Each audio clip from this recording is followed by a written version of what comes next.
I've watched a number of financial advisors, people who are across the detail on things like trusts today. I've got to admit it's given me a headache, and I'm not sure I still quite understand it. But the more you dig into those changes and the capital gains tax implications, the more you can see that this is a very sneaky, nasty piece of legislation that they're going to have to put through the Parliament if they can get it through.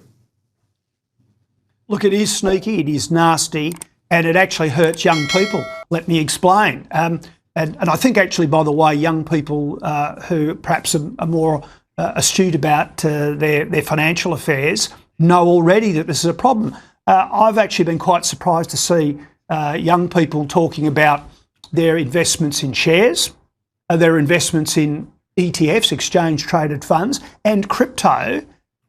These young people have been stashing away money. You know, they don't stick it into a bank account and get like 0.4%. They're trying to actually save for a deposit for a home.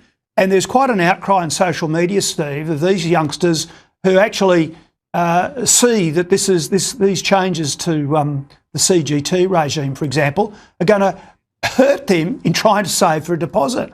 They also are getting, I think, that they as first home buyers will be competing with investors for those new residential properties that are being built, because you'll be able to negatively gear those. So the investors will be out there competing against the young who are trying to buy at the periphery of our cities, the new stock that's being built.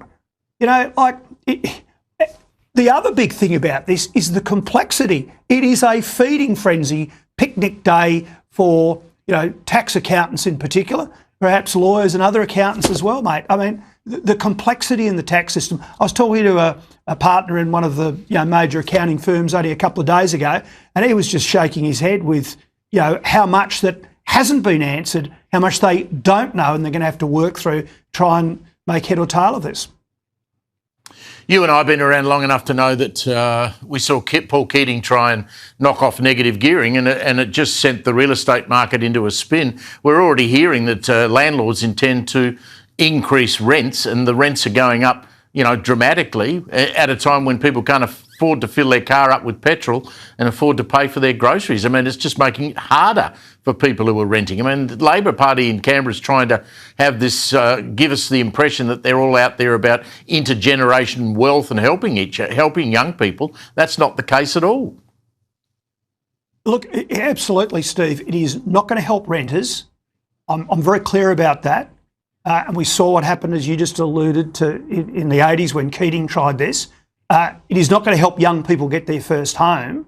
I just don't know that it helps anybody other than a federal government who can't live within their means, who need piles of cash coming in to feed the beast that they've created. That's the bottom line here. And again, the dishonesty of this, you cannot brush it away. Oh, and by the way, the Prime Minister sort of getting hot under the collar because he's been called out as someone who's got investment properties, who's benefited from negative gearing breaks, but they're now being denied to the young. And he sort of then tries to sort of obfuscate and carry on and get all hoity-toity about it. It's a legitimate question, PM.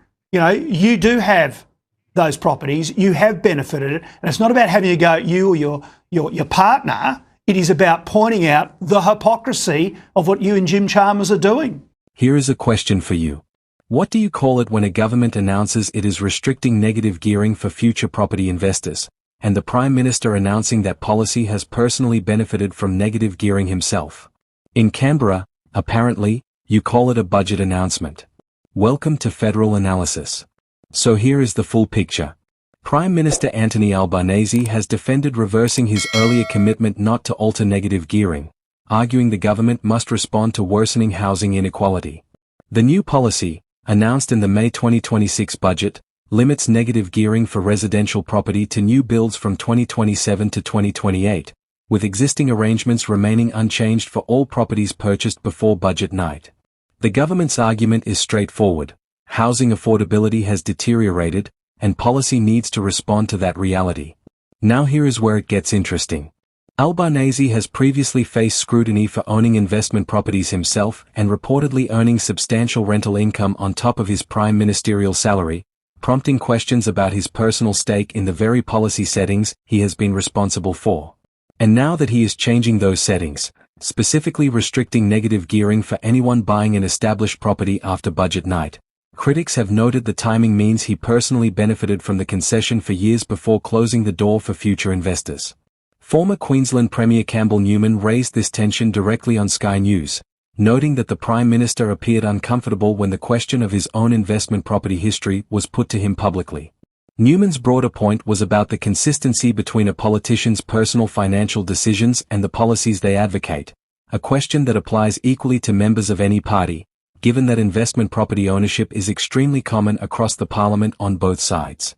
Albanese has defended the policy reversal by pointing to changed circumstances, drawing a parallel to the government's decision to cut fuel taxes despite no pre-election commitment to do so, arguing that responding to emerging conditions is responsible governance rather than a broken promise.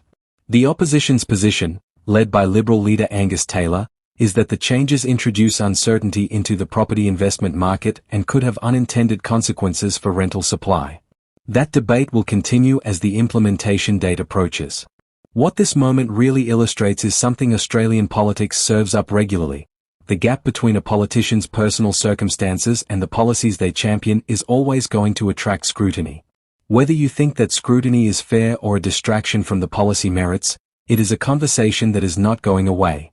That is your federal analysis for today. If this kind of sharp breakdown is what you are after, subscribe to the channel and drop your thoughts in the comments below.